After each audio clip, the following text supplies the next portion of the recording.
Welcome, everyone, to the G Note Podcast. I am your host, Jason Spicy G Goldman, and I'm a Grammy-winning record producer, arranger, and musician. I've been a music professor at USC for over 22 years, and I am most known for writing and producing music for the iconic Michael Bublé over the past 2 decades. This is a podcast for musicians who want advice and strategies on navigating the music industry. If you're not a musician but a music fan, I promise there is plenty in here for you as well. On this pod, we talk all things music. On today's pod, we are talking about the top 5 mistakes musicians make that hinder their career. Let's go.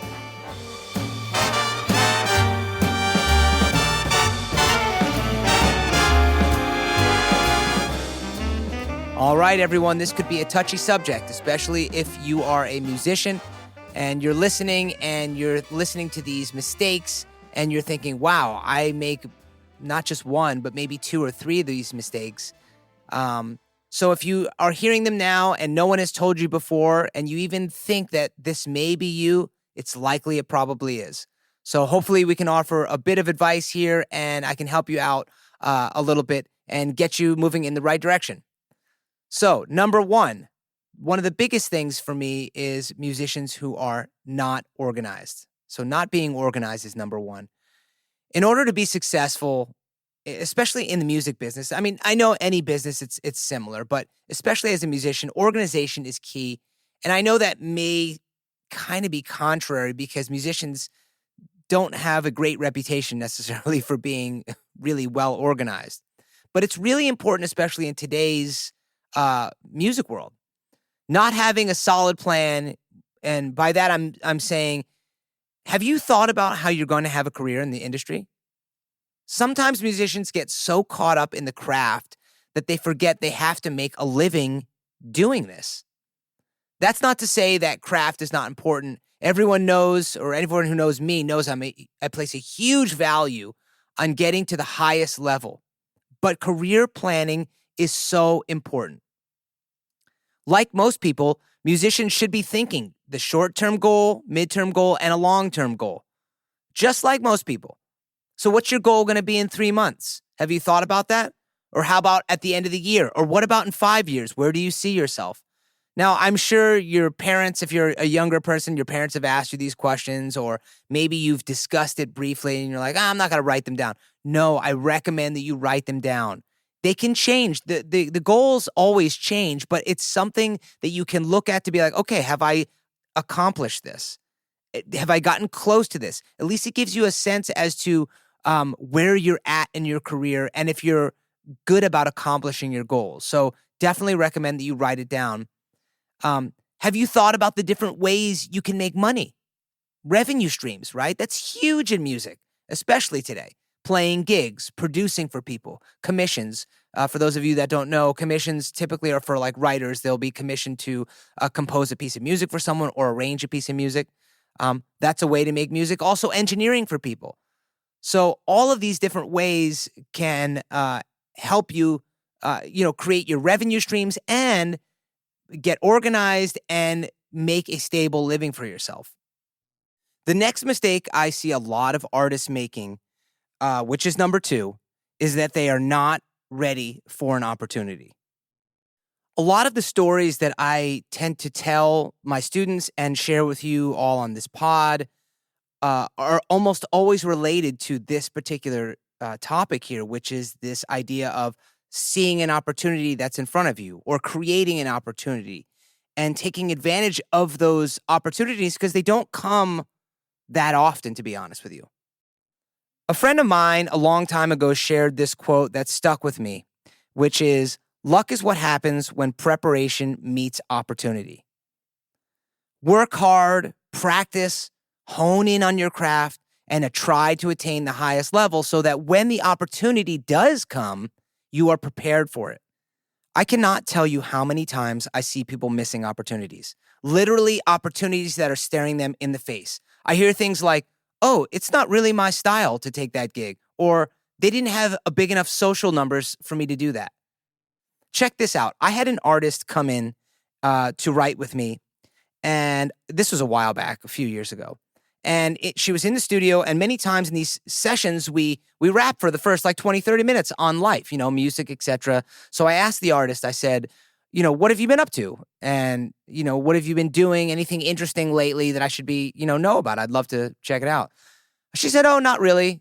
Then she was staring at her phone, and I said, have you worked with any other producers recently? She said, well, this one guy texted me, but I didn't really get back to him. And I said, well, who was it? She said, I don't know, someone, I think his name was like Oak Felder or something. And I just kind of stared at her and I said, do you know who Oak Felder is? I don't remember if it was Oak Felder or not, but it was someone of that stature. And she's like, no. I said, he's a pretty heavy producer, produced a lot of like big songs. And I said, why didn't you respond? She said, well, it didn't really seem like he had really any good social numbers. And I just was like staring at her and I was like, are you serious? I mean, that's a huge opportunity with a huge producer. I mean, it really blew my mind. Talking about not ready for an opportunity. I mean, everyone is screaming online for basically attention on social media, right? And then people get DMs or are hit up somewhere on one of the social sites, and half the time they don't even respond. Sure, half of them may be BS, but the other half may create a serious connection and opportunity. And most of this business is based on your connections and you meeting new people and working with new people. Check this out. I met an artist named Doc Watkins, who has now become a really good friend through an Instagram DM. He hit me up and was inquiring about me doing some arrangements for him, as he had done his homework and was a big fan of Michael Bublé. Doc's a piano player and a vocalist. And he wanted to know who did Michael's arrangements. So he had looked up on some albums, and of course my name was there as doing arrangements. So he reached out to me, and I hit him back on Instagram, and he was interested in me doing some arrangements for his mini big band that he has. Not to mention, he happens to own the hottest jazz club in San Antonio, Texas. If I didn't respond, I would have missed a good deal of work, as not only did I end up arranging a ton of music for him over the years, but last year, which would be actually a few years after we got in touch, I ended up producing his next album. So from that one response to that DM that he sent me on Instagram, I got a ton of arranging work, produced an album, and made a good friend. Number 3, again, one of my big pet peeves are cats that are unprofessional. Being unprofessional is number 3. Showing up late to a gig or even right when the gig starts is just completely unprofessional and incompetent, to be quite honest with you, and will likely mean you don't get the call again, right? The leader of the gig should not have to fear if you're going to show up, especially as a client will likely notice and put pressure on the leader. Right? I mean, that's just a terrible way to operate. And yeah, I know there's traffic scenarios, but those just don't hold a candle, especially when you're doing high-end gigs that pay a lot of money. So that's completely unprofessional. Another thing that's really unprofessional is when people are not playing the gig, so to speak. Meaning that if you're playing in a pop horn section and they want you to take a solo, and you play this burning bebop solo, that's the wrong gig.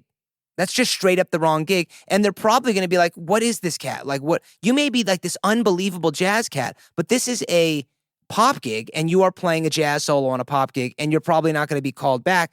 And not only that, it's just unprofessional. You're not playing the gig. It's like when you do a gig and you know that there's somewhat of a horn choreography and you don't want to do the choreography. Well, then you shouldn't have taken the gig to begin with, because that's part of this particular thing.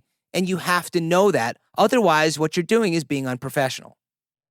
Another huge mistake that I see a lot of artists making, and this is number 4, is not having a plan for how they are going to release the music that they just created. If you've spent a ton of time creating this music that you are passionate about, and you've spent time with musicians and paid musicians and got all of this beautiful stuff together and you're so excited about it, and then your strategy for releasing music is you're going to upload it to the streaming services with no promotion plan at all and expect a miracle, well, that's just a terrible plan. At this point, okay, with over 40,000 uploads a day to Spotify, just uploading a song to Spotify and hoping for the best is just plain and simply a bad idea. You should be running ads. You need to think of this more like a company. You just spent the time creating the music. Now you need to spend a little bit of time figuring out how people are going to listen to it. A few posts here and there doth not make a serious promotion campaign. If you want tips, I'm not going to go into the whole thing right now because there's plenty of people who do this. If you want tips on creating an actual serious campaign, there are plenty of cats online that discuss this only. People like Jesse Cannon, Damian Keys, Burstimo, which is two people that talk about marketing a lot. And there's so many others. Look them up and try some of their advice. I'm not saying they guarantee you success, but they've at least thought about this. They put time into figuring this out, and they could at least help you and get a plan, in motion to release the music. The bottom line is make sure you have a timetable when things need to be completed and released. Nowadays, you're really looking at one song lasting, and I know this may sound terrible, 3 to 4 weeks, maybe. I know it's crazy. Meaning that every 3 to 4 weeks, people are expecting something new in a way, which is kind of a drag. But that's just how it is.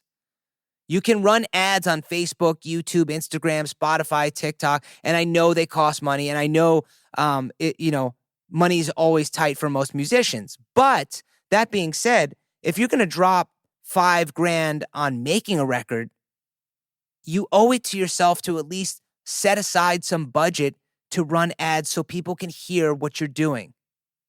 Super important. The final mistake I feel that musicians make which is number 5, is not striving for the highest level. Don't settle for average.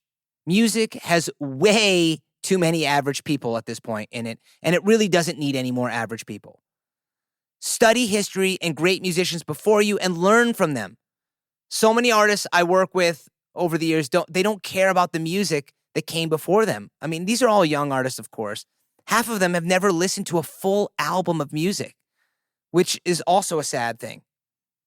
So, you may not get to the highest level, and that's okay, but it's the journey that can make you successful and make you a better musician and a better person overall. The difference between great and the best is the attention to detail. All right, everyone, that is all the time we have for today. I hope you got a lot of information out of me today. And if you haven't already, please subscribe to this pod so you can stay up to date with new shows, giveaways, and more importantly, and I always say this, the concerts. I want to see you come to a concert. You'll have a blast, I promise. You can also always follow me on Instagram at SpicyGMusic or check out my website, jasongoldmanmusic.com, to see what projects I'm currently working on and to see when I'll be performing next. Thanks so much for listening, everyone. Much love. Peace.